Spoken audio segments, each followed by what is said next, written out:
आज हम लोग बीएसटी बिजनेस स्टडी स्टार्ट कर रहे हैं। तो इसका जो पहला चैप्टर है nature and significance of management. तो बात करते थोड़ा सा मैनेजमेंट का, जो मैनेजमेंट क्या। तो देखिए आज जो हम लोग ये रिलायंस, टाटा, इन्फोसिस, ये जो बड़ी बड़ी कंपनी देख रहे हैं, क्या लगता है दुनिया में सिर्फ यही लोग सक्सेस है क्या? इसके अलावा और किसी ने भी कोई भी काम करने का यानी बिजनेस करने के बारे में नहीं सोचा? बहुत किसी ने भी सोचा, बट कुछ ही ऐसे हैं सक्सेसफुल जिसको आज हम देख रहे हैं, जिसको उंगली पर भी गिना जा सकता है। क्या रीज़न है?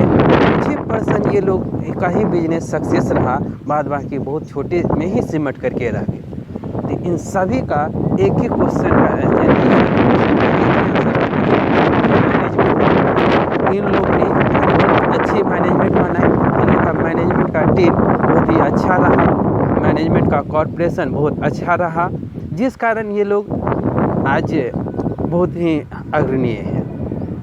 तो हमको यही चीज़, यानी कि हम लोग जो कॉमर्स डिपार्टमेंट में है, तो हम लोग को यही चीज़ आज के से इस बात को समझना है, जो हमारे बिजनेस ऑर्गेनाइजेशन के लिए मैनेजमेंट किस तरीके से हेल्पफुल होता है। यानी कि वो हमारे बिजनेस स्टडीज, यानी कि ये मैनेजमेंट हमारे बिजनेस कंसर्न को किस एस्पेक्ट्स को लेकर के चलता है। तो हम लोग का पहला चैप्टर है nature and significance of management. तो इसमें हम लोग सीबीएसई का अगर सिलेबस देखते हैं तो इसके कंसेप्ट के बारे में पढ़ना है हम लोग को, ऑब्जेक्टिव के बारे में पढ़ना है हम लोग को, इम्पोर्टेंस के बारे में पढ़ना है, फिर नेचर ऑफ मैनेजमेंट पढ़ना है, फिर लेवल ऑफ मैनेजमेंट पढ़ना है, फंक्शंस ऑफ मैनेजमेंट पढ़ने हैं, एंड कोऑर्डिनेशन का कंसेप्ट और इम्पोर्टेंस, ये हम लोग के सिलेबस में है। तो वन बाय वन करके हम लोग देख रहे हैं। जैसे कि पहला कंसेप्ट ऑफ मैनेजमेंट।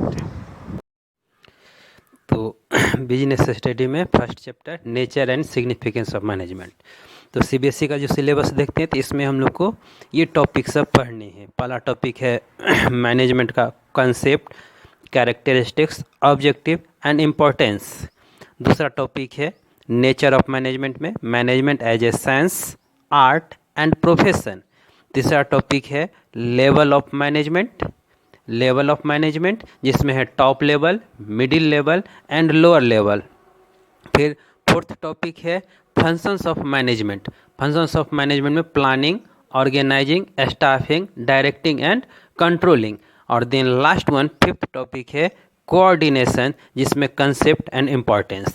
तो ये 5 टॉपिक हमको इस फर्स्ट चैप्टर में स्टडी करने हैं जो सीबीएसई सिलेबस में है। तो पहला हम लोग देखते हैं मैनेजमेंट का concept, characteristics, objective and importance, इसके बारे में। तो पहला जो है इसमें मेरा कंसेप्ट। तो मैनेजमेंट का मतलब क्या, मैनेजमेंट होता क्या चीज़ है? तो मैनेजमेंट एक सिंपल सी बात है जो इसका कंसेप्ट कहता है, जो मैनेजमेंट इज द प्रोसेस, यानी कि एक प्रोसेस है of getting things done with the aim of achieving goals effectively and efficiently, है ना। यानी कि मैनेजमेंट क्या है? एक प्रोसेस है। मैनेजमेंट सबसे पहले हम लोग देखते हैं क्या है, एक प्रोसेस है जो किसी भी वर्क को करने इफेक्टिवली और एफिशिएंटली वर्क डन करने के लिए, यानी हमारा जो गोल अचीव होता है इसके लिए करना पड़ता है। तो इसमें हम लोग देखते हैं क्या, प्रोसेस। तो प्रोसेस क्या है? तो कहता है it is a systematic functions of management. यानी प्रोसेस क्या है? मैनेजमेंट का अपना कुछ फंक्शंस है जिसको हम लोग को इम्प्लीमेंट करना पड़ता है, एक सिस्टमेटिक वे में लेना पड़ता है, जो कि क्या, planning, organising, staffing, directing and controlling, ये फंक्शंस ऑफ मैनेजमेंट है। तो ये कहलाता है प्रोसेसिंग। फिर इफेक्टिवनेस। इफेक्टिवनेस का मतलब होता है क्या, जो doing right task, doing right task, यानी कि ये complete the job on time, यानी कि कोई भी वर्क का परफॉर्मेंस क्या होना चाहिए, टाइम पर होना चाहिए। यानी कि ये इंड रिजल्ट को कंसर्न करता है, इंड रिजल्ट को, है ना। वहीं पर एफिशिएंसी, तो एफिशिएंसी बिजनेस का जो है ना, ये टास्क करेक्टली, यानी डूइंग द टास्क करेक्टली, वो क्या है, डूइंग राइट टास्क, और ये है डूइंग द टास्क करेक्टली, है ना। यानी कि ये मिनिमम कॉस्ट, यानी कि ये कॉस्ट को देखता है। यानी कि इसका मतलब ये बात है, ये इफिशिएंसी का मतलब ये बात होता है, जो बिजनेस ऑर्गेनाइजेशन में कम यानी कि लेसर रिसोर्सेज का जो अवेलेबिलिटी है, यानी कि रिसोर्स बहुत लेस है, उसमें भी हमको अपना टारगेट कैसे अचीव करना है इसके बारे पर ज़्यादा मेन फोकस करना, तो वो बिजनेस की इफ़िशियंसी कहलाती है। ठीक है, अब यानी कंसेप्ट में देखिए हम लोग, अब देखिए इस पर 2019 में एक क्वेश्चन, एक शॉर्ट क्वेश्चन 1 नंबर का पूछा गया था, जो various inputs resources are required by management to complete a task efficiently and effectively. तो इसमें क्या क्या होगा, इनपुट पूछ रहा है, जो कोई भी बिजनेस अपने टास्क को इफेक्टिवली और इफिशिएंटली कंप्लीट करे, इसके लिए क्या क्या रिसोर्सेज होते हैं, तो मनी, मटेरियल्स, इक्विपमेंट, पर कोई 2 लिखना है हमको इसमें से, तो हमको 1 नंबर, ये 1 नंबर का क्वेश्चन है, इसमें आ जाता है बस। तो एक चीज़ देखिए हम लोग मैनेजमेंट का कंसेप्ट। अब इसके ऊपर देखते हैं हम लोग एक केस स्टडी, मैनेजमेंट का जो हम लोग कंसेप्ट देखे, इस पर एक केस स्टडी देखते हैं। तो देखिए ये केस स्टडी, चूँकि अब बीएसटी में जो है मैक्सिमम आपका जो क्वेश्चन है वो केस स्टडी बेस ही आएगा, है ना। तो क्या कहता है केस स्टडी, केस देखते हैं हम लोग, क्या कहता है, purity limited is a rice producing company, every day 5000 bags of rice each weighing 10 kg are produced here. In comparison to the previous year, there has been less number of bags produced on per day basis. The number is around 4,500, which is less than the standard target of 5,000 set by the company. The company, however, has been able to reduce the cost involved in comparison to the last year's spending on productions and packaging of each bag. The quality of bags has also been up to the mark. ठीक है, यानी कि ये क्या कह रहा है, ये कह रहा है जो प्योरिटी लिमिटेड एक राइस प्रोड्यूसिंग कंपनी है, जो उसका एक कंपनी ने टारगेट किया हुआ, उसका एक स्टैंडर्ड फिक्स है, जो वो उसको प्रत्येक दिन 5000 राइस का बैग, जो एक बैग जो है 10 kg का, उसको प्रोडक्शन करने हैं। तो पिछले साल से इस साल अगर उन्होंने कंपेयर किया तो क्या देखा, जो इस साल जो है यानी करंट ईयर में जो है वो 4500 बैग का ही प्रोडक्शन हो रहा है। लेकिन फिर क्या कहा, ये जो कम हुआ तो उस पर कंपनी का क्या हो गया, प्रोडक्शन कॉस्ट और पैकिंग कॉस्ट भी कम हुआ, यानी कॉस्ट भी कम हुआ, और क्वालिटी भी क्या रहा, मेंटेन रहा। फिर कहता है identify the concept of management overlooked here. कहता है ओवरलुक्ड का मतलब होता है इग्नोर करना, यानी अनदेखी करना। लेकिन कहता है इसमें मैनेजमेंट का कौन सा कंसेप्ट ऐसा है जिसको इग्नोर किया गया है, अवॉइड किया गया है। तो अभी जस्ट हम लोग देखे मैनेजमेंट का जो डेफिनेशन देखे, तो उसमें हम लोग क्या देखे थे, जो मैनेजमेंट एक प्रोसेस है जो हमको किसी भी बिजनेस के गोल को अचीव कर इफेक्टिवली और इफिशिएंटली अचीव करने में मदद करता है, यह है प्रोसेस।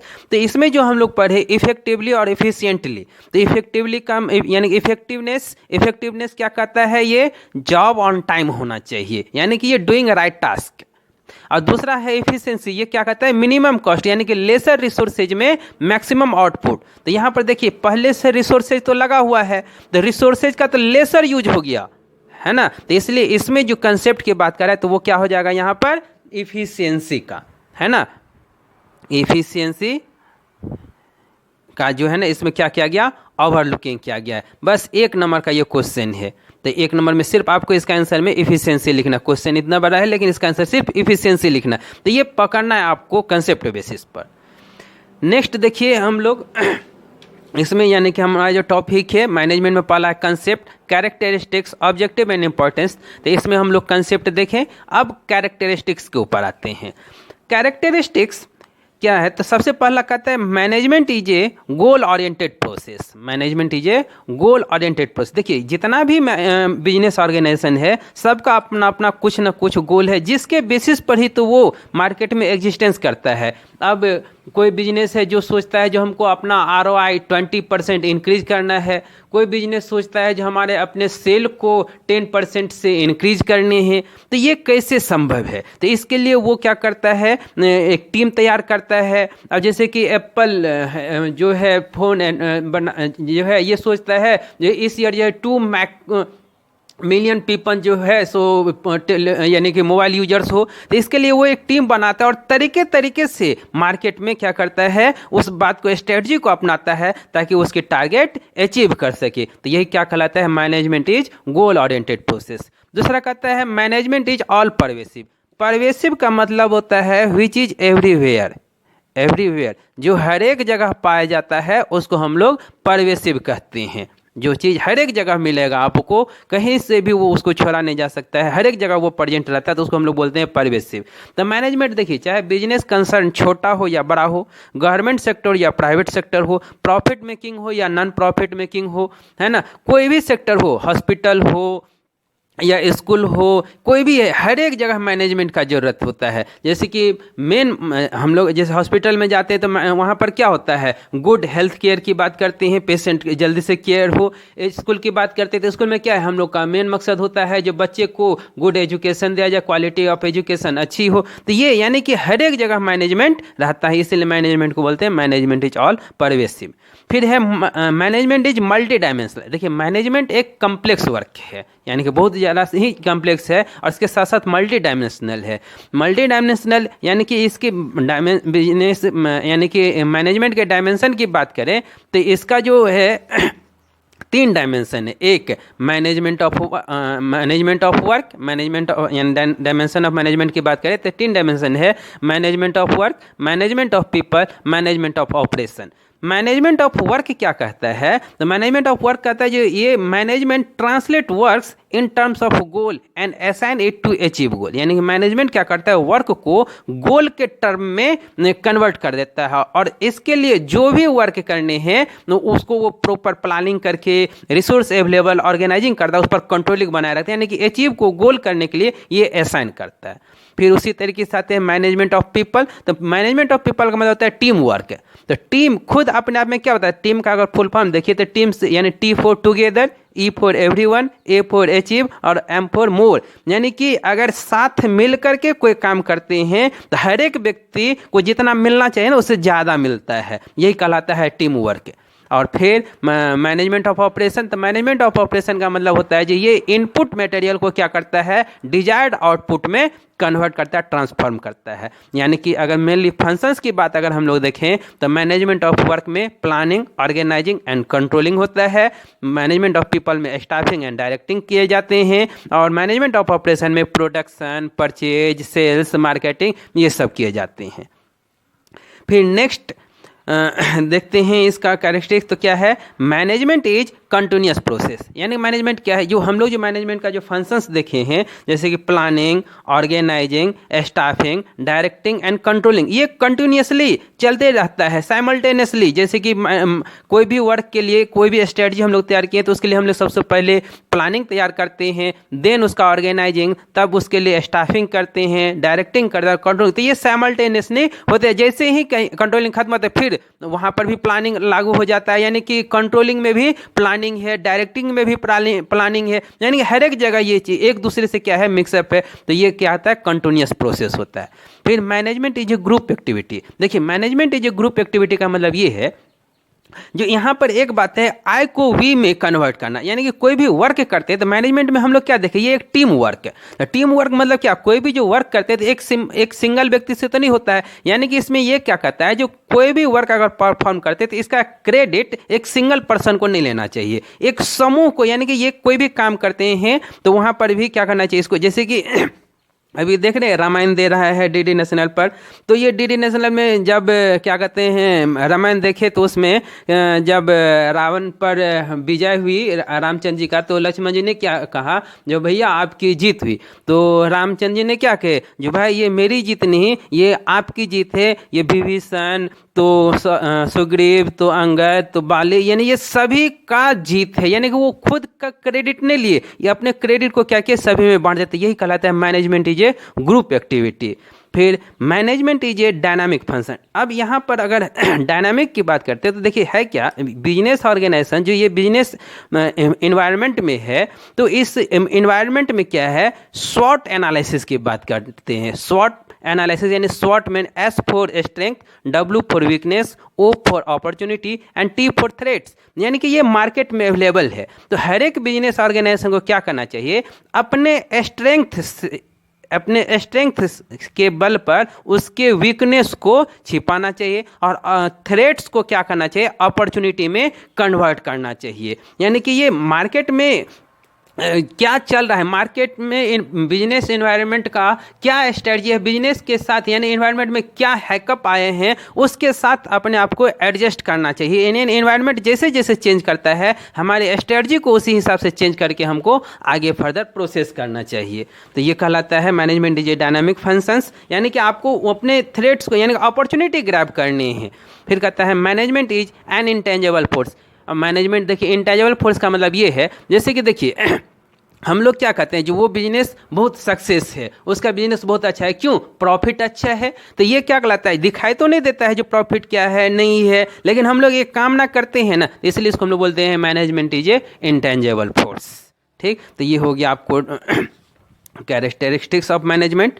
अब इस पर एक केस स्टडी की बात करते हैं, यानी कैरेक्टरिस्टिक्स पर। तो देखिए क्या है केस स्टडी, कहता है इनिशियली यानी कि प्रारंभ में Usha Limited was producing grinder mixture, है ना। Now with the changing scenario and emerging trends of working women there is a great demand for products which is more efficient and multitasker. On analyzing the situation, the company decided to penetrate into the market for producing food processor. यानी कि कहता है क्या, Usha limited शुरू में क्या करता था, तो सिर्फ ग्राइंडर मिक्सर बनाने का काम करता था, लेकिन जैसे जैसे ये समय बीतता चला गया तो वर्किंग वुमेन यानी कि आज के डेट में महिला भी कम नहीं है, मतलब बहुत ज़्यादा वर्क में बिजी होने लगे। तो वो कहता है जो एक ऐसा प्रोडक्ट हमको चाहिए जो इफ़िशियंट हो, और यानी कि इफिशिएंसी मतलब क्या, कम समय में ज़्यादा काम करना है, यानी कि कम रिसोर्सेज में ज़्यादा आउटपुट चाहिए हमको, और मल्टीटास्कर होना चाहिए। इस सिचुएशन को उषा लिमिटेड ने क्या किया, एनालाइज किया, और तब ये सोचा, उन्होंने डिसाइड किया जो चलो मार्केट में एंट्री लेते हैं, किसके बल कैसे, तो फूड प्रोसेसर प्रोसेसिंग को पर उन्होंने मार्केट में पेनेट्रेट किया, यानी कि एंट्री लिया। अब आपसे इसमें पूछता है name and explain the characteristics of management, बताइए। अब ये भी एक ही नंबर का क्वेश्चन है, सॉरी ये 3 नंबर का क्वेश्चन, क्योंकि नेम भी पूछा और एक्सप्लेन भी करने के लिए पूछा है। तो नेम अगर सिर्फ पूछता तो 1 नंबर का हो जाता, लेकिन नेम एंड एक्सप्लेन पूछा तो ये 3 नंबर का क्वेश्चन होगा। अगर सिर्फ नाम लिख दीजिएगा इसमें तो 1 नंबर मिलेगा। तो यहाँ पर क्या हो गया, ये कैसा हो जाएगा, इसमें dynamic functions, management is a dynamic function, इसका आंसर होगा, नेम में होगा management is a dynamic function, है ना।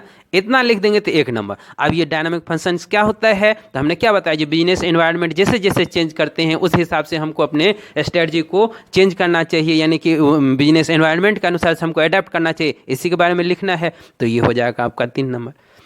अब चलिए नेक्स्ट देखते हैं हम लोग ऑब्जेक्टिव ऑफ मैनेजमेंट। ऑब्जेक्टिव मतलब क्या, ऑब्जेक्टिव यानी कोई भी बिजनेस का, यानी कि किसी का भी क्या होता है, एंड रिजल्ट जो होता है, जिसके लिए वो बिजनेस एक्टिविटी करता है, जो भी डायरेक्टेड करता है, वो उसका क्या कहलाता है, ऑब्जेक्टिव कहलाता है। तो किसी भी बिजनेस ऑर्गेनाइजेशन का, मैनेजमेंट का मेनली 3 ऑब्जेक्टिव होते हैं। एक पहला ऑर्गेनाइजेशनल ऑब्जेक्टिव, दूसरा सोशल ऑब्जेक्टिव, और तीसरा पर्सनल ऑब्जेक्टिव। ऑर्गेनाइजेशनल ऑब्जेक्टिव का मतलब बिजनेस सबसे पहले कोई भी अपने बारे में सोचता है, तो बिजनेस अपने बारे में सोचता है, अपना ऑब्जेक्टिव यानी अपने गोल के बारे में सोचता है, फिर सोसाइटी के बारे में, और तब पर्सनल के बारे में। तो ऑर्गेनाइजेशनल गोल में यानी कि सबसे पहले बिजनेस सोचता है अपनी सर्वाइवल के बारे में, यानी वो सोचता है मार्केट में हम सर्वाइव तो करें,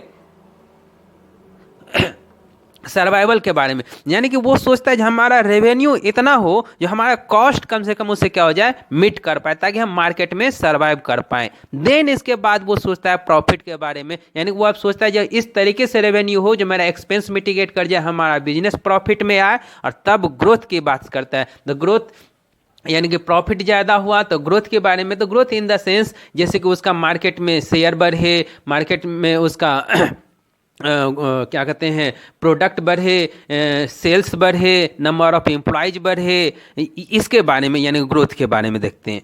इसी तरीके से सोशल ऑब्जेक्टिव, तो सोशल ऑब्जेक्टिव कैसे, तो कहता है इको फ्रेंडली प्रोडक्शन करेंगे, पॉल्यूशन लेस प्रोडक्शन करेंगे, कार्बन रेटिंग करेंगे, यानी सोसाइटी के बारे में यहाँ पर सोचना है हमको ये। और फिर क्या, फाइनेंशियल नीड्स, यानी कि पर्सनल ऑब्जेक्टिव में फाइनेंशियल नीड्स का मतलब हम अपने सैलरी को एक अच्छा पैकेज, अपने एम्प्लॉय को अच्छा पैकेज देंगे सैलरी का, पर्क का। सोशल नीड्स यानी कि उसको उसकी सोसाइटी की जो नीड्स है यानी कि उसको प्रोवाइड करेंगे, हायर लेवल नीड्स यानी कि रिकॉग्नाइजेशन की बात करेंगे, उसके प्रमोशन की बात करेंगे, ये सब। तो ये क्या है, ऑब्जेक्टिव ऑफ मैनेजमेंट। अब इस ऑब्जेक्टिव ऑफ मैनेजमेंट पर एक केस स्टडी देखते हैं। तो देखिए क्या कहता है Seoni, managing director of Darjeeling T limited, decided that his company will serve the society by earning a reasonable profit. For achieving this goal, he started the business of tea.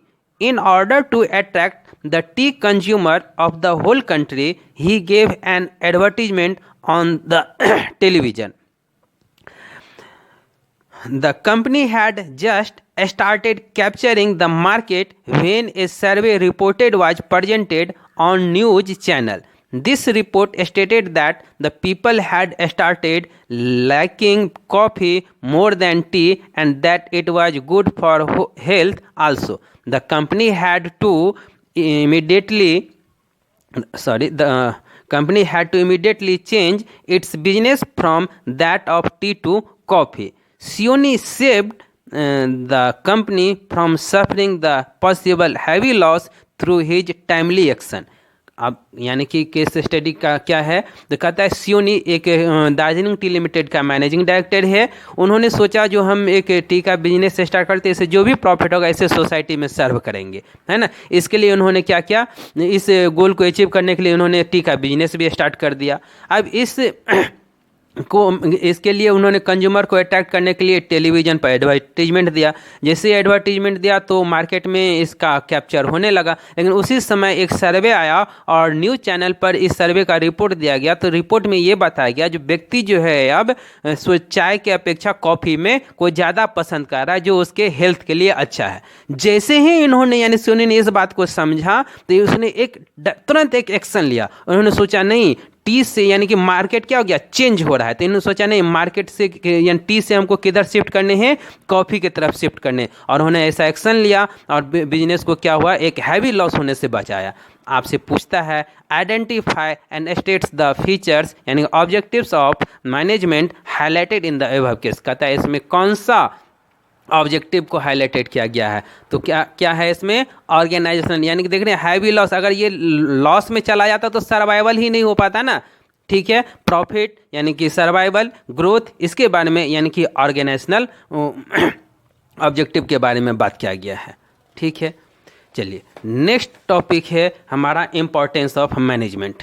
Importance of management यानी कि देखिए कोई भी business organisation है तो अचानक रातों रात लक बाय चांस वो इतना सक्सेस नहीं हो गया है। उसको भी क्या करना पड़ा है, एक डेलिबरेट प्रोसेस को फॉलो करना पड़ा है। यही जो डेलिबरेट प्रोसेस जो होता है उसी को तो हम लोग मैनेजमेंट कहते हैं। तो क्या कहता है, management helps in achieving group goals. देखिए हमारे बिजनेस कंसर्न में जितने भी हैं हर एक यानी ग्रुप गोल्स की बात करते हैं यहाँ पर। तो क्या होता है जो जितना भी है कोई इंडिविजुअल कोई किसी और मकसद से होता है, किसी और मकसद से होता है, लेकिन वहाँ पर मेन मकसद होता है क्या करना, तो बिजनेस के बारे में सोचना, यानी सबको इस तरीके से आइडेंटिफाई करना, ठीक है ना, जो इस तरीके से उसको डायरेक्ट करना जो मैनेजमेंट का जो गोल है, बिजनेस का जो गोल है वो अचीव हो पाए। फिर कहता है मैनेजमेंट इंक्रीजेज एफिशिएंसी, यानी कि ये क्या करता है, आपको मैनेजर ये हर हमेशा सोचता है जो कॉस्ट कम से कम आए और इसका जो प्रोडक्टिविटी है वो इंक्रीज करे। फिर कहता है management creates a dynamic organisation, यानी कि जैसे जैसे बिजनेस एनवायरनमेंट चेंज होता है उसी हिसाब से इनसे क्या करना है, बिजनेस के स्ट्रेटजी को भी चेंज करना है, उस पर अडेप्ट करना है ताकि ये अपने कम्पिटिटिव को क्या करे, उससे सामना कर पाए, फेस आउट कर पाए। फिर कहता है management helps in achieving personal objective, यानी कि ये हर एक इंडिविजुअल को क्या करता है, कुछ मोटिवेट करता है, पर्सनल उसके साथ मीटिंग करता है ताकि उसका क्या हो सके, एफिशिएंसी बढ़े, वो एक अच्छा कर सके। फिर कहता है management helps in developing society, ये इसका मतलब ये क्या करता है, मैनेजमेंट सोसाइटी में एम्प्लॉयमेंट का जनरेशन करके सोसाइटी के बारे में तरीके की सुविधाएं उपलब्ध करके सोसाइटी का डेवलपमेंट के बारे में कहता है। अब देखिए इसके केस स्टडी के बारे में, तो कहता है identify the importance of management from the given situation. तो पहला कहता है जब management helps to provide good quality products and serve creates employment opportunity. तो ये क्या हो, इसका क्या होगा, management helps in developing society, बस इसका आंसर ये। फिर कहता है the aim of manager is to reduce cost and increasing productivity, यानी कि ये क्या हो जाएगा, मैनेजमेंट इंक्रीजेज इफिशियंसी, इसका क्या होगा, मैनेजमेंट इंक्रीजेज इफिशियंसी। फिर कहता है management helps people adapt to the change so that the organisation is able to maintain its competitive edge. तो इसमें क्या होगा, यानी कि ये management creates dynamic organisation, management creates dynamic organisation. फिर कहता है a manager motivates and leads his team in such a manner that individual members are able to achieve personal goal while contributing to the overall organizational objective, यानी कि इसमें क्या हो जाएगा, तो management helps in achieving personal objective. और then last one, the task of manager is to give a common direction to the individuals effort in achieving the overall goal of the organisation. तो इसमें क्या, management helps in achieving group goals. आज के लिए इतना ही, thank you.